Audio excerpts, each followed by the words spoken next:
বাংলাদেশের খেলা যে দেখে না বাংলাদেশের মানুষ হয়ে সে অত্যন্ত ধন্য, অত্যন্ত লাকি, অত্যন্ত ভাগ্যবান।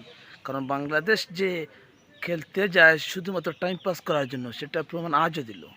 আজকে বোলাররা এত ভালো সুপার পারফরমেন্স করে সেমিফাইনালের আশা জাগিয়েছিল, যেটা খুবই পসিবল, খুবই সম্ভব, খুবই কঠিনও ছিল না। তোষের নিচের রান রেট T20-তে যেটা যায়, তারপর 12.1 ওভারে 116 রান তোলা, লম্বা ব্যাটিং লাইন আপ, এটা কি অসম্ভব? কিন্তু তারা কি করলো, দায় ছেড়া ভাব করলো ব্যাটাররা, যার যে মতো আসলো। তারপরে এই যে এই 72-73 বলে 116 রান করতে হলে 150-র মতো স্ট্রাইক রেটে ব্যাটিং করতে হয়, কিন্তু বাংলাদেশে কোনো ব্যাটসম্যানই 150-র মতো স্ট্রাইক রেটে ব্যাটিং করতে পারে না।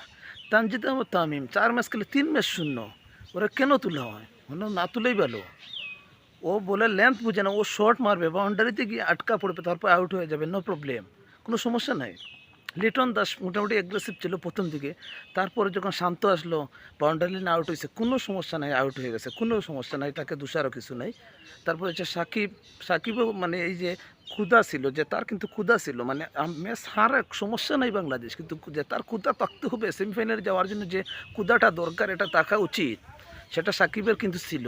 এটা আমরা দেখেছি বোলিংয়ের সময় অনেক সময় হাই উতাস করেছে যখন রান যায়, কিন্তু তারপরে এখানে যে ব্যাটিং এসে টপ এজ হয়ে গেছে, সমস্যা নাই, এটা এজ হয়ে যায় অনেক সময়, আউট হয়ে গেছে, কোনো সমস্যা নেই। কিন্তু সমস্যাটা হচ্ছে এই যে লাইন আপটা হচ্ছে যে যারা বিগ শট খেলতে পারে পাওয়ার প্লেতে, তাদেরকে কাজে লাগানো উচিত। বিগ শট কারা খেলতে পারে? তাওহিদ হৃদয় খেলতে পারে, রিশাদ খেলতে পারে, সৌম্য খেলতে পারে, কিন্তু তাদেরকে সবার শেষের দিকে তোলা হয়েছে, যখন 3-4 উইকেট পড়ে যায়, 5 উইকেট পড়ে যায়, তারপরে তাদেরকে তোলা হয়েছে। তোলা আচ্ছা, তারপরেও তোলা হয়েছে, সমস্যা নেই, সমস্যা নেই। তোমাদের তো 150 স্ট্রাইক রেট ব্যাটিং করে হিট করার তো ইচ্ছা থাকতে হবে, শুধুমাত্র তাওহিদ হৃদয়ের মধ্যে হিট করার ইচ্ছা ছিল, ও আউট হয়ে গেছে, কোনো সমস্যা নেই। 150-র উপরে স্ট্রাইক রেটও ছিল, ও ব্যাটিং করেছে। সৌম্য সরকার ট্রাই করেছে, পারে নাই, মানে কিন্তু বোল্ড হয়ে যাব কেন? আমি কেন বোল্ড হয়ে যাব? আমি হিট করব, বাউন্ডারি লাইনে ক্যাচ হয়ে যাবে, এটা হলো কথা। ঋষাদ খুবই ভালো ভাই, এক বলে আউট হয়ে গেছে, হিট করতে গিয়ে কোনো প্রবলেম নাই, দুসারও কিছু নেই। কিন্তু সবচেয়ে খারাপ লেগেছে মাহমুদুল্লাহর জন্য। এত সিনিয়র ক্যাম্পেইনার, এত সিনিয়র প্লেয়ার, কীভাবে ম্যাচ জেতাতো সেটাও জানে, কিন্তু ও আজকে এসে হিট করতে চায় না। 9 বলে করে 6 রান। আমরা এক পর্যায়ে কিন্তু জেতার পর্যায়ে ছিলাম, 12 ওভারের সঙ্গে এক ওভার লাগতো না, হয়তো 19 বলে লাগতো 43 রান এক পর্যায়ে, যদি আমরা সেমিফাইনালে যেতে হই। হাতে উইকেট ছিল প্রায় 5টা না কিছু, এটা আমি শিওর বলতে পারছি না, তো মানে ছিল। কিন্তু সেই অবস্থায় মাহমুদুল্লাহ এক ওভারে নেয় 4 রান, পুরো 6টা বলি ডট দিয়ে যায়। ডট যাক সমস্যাও নাই, তাও কিন্তু তুই তো হিট করবে রে ভাই, হিট তো করে তো ডট হবে, তো হিট করে না, একটু কুসা দিয়ে যে ওয়ান ডে স্টাইলে যেটা ব্যাটিং করে এটা করে। এইবার তো আমরা ম্যাচ থেকে ছিটকে গেছি, তাহলে আর কী করে হয়? তারপরে ও আউট হয়ে যায়, মাহমুদুল্লাহ আউট হয়ে গেল, সমস্যা নাই। তারপরে তো লিটন ছিল ওপেনিং প্লেয়ার, তুমি ম্যাচ জিতে নামবা না রে ভাই, তুমি কি করলা? তুমি এক রান নেই এদিকে চলে আসলে, তারপরে বোলারদের দিয়ে দিলা, বোলার আউট হয়ে গেল। এভাবেই তো সারাটা ম্যাচ শেষ হয়ে গেলো। যখন আমরা সেমিফাইনালে যাওয়ার স্বপ্নটা আমরা পূরণ হলো, তখন তো অন্ততপক্ষে আমরা ম্যাচটা জিতবো। ম্যাচটা জিততে হলে কী দরকার? একজন সেট ব্যাটসম্যানের সবসময় বেশিরভাগ বল খেলবে এবং রান এনে দিবে। 3-4 বল পরে তারা এই বোলারদের দিবে, বোলারে একটা হিট করতে করলে করলো, না করলে নাই, এটা হলো কথা। ও কী করে, ও এক বল খেলে ওদিকে চলে আসে, অফ স্ট্রাইকে সে অন স্ট্রাইকে দিয়ে দেয়, যে বোলার দিয়ে ও 4-5 বল খেলে, এরকম তো আউট হবেই। শেষ পর্যন্ত গেলো আমরা হেরে গেলাম, এই কোন কারণে হারলাম?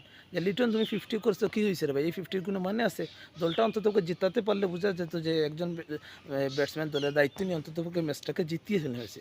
তুমি তো জিতাতে পারো না, আর জিতাবে কী করে? তুমি তো সবসময় অফ স্ট্রাইকে থাকো, এক রান নেই অফ স্ট্রাইকে নিয়ে আসো। কিন্তু এটা আমরা দেখছি ভালো দলের প্লেয়ার যারা আছে, তারা এক রানও বোলারদের নিতে দেয় না, ও জায়গা থেকে হিট করবে, শুধু হিট করেই যাবে, 3-4 বল পর সিঙ্গেল নিয়ে ওদিকে চলে আসবে।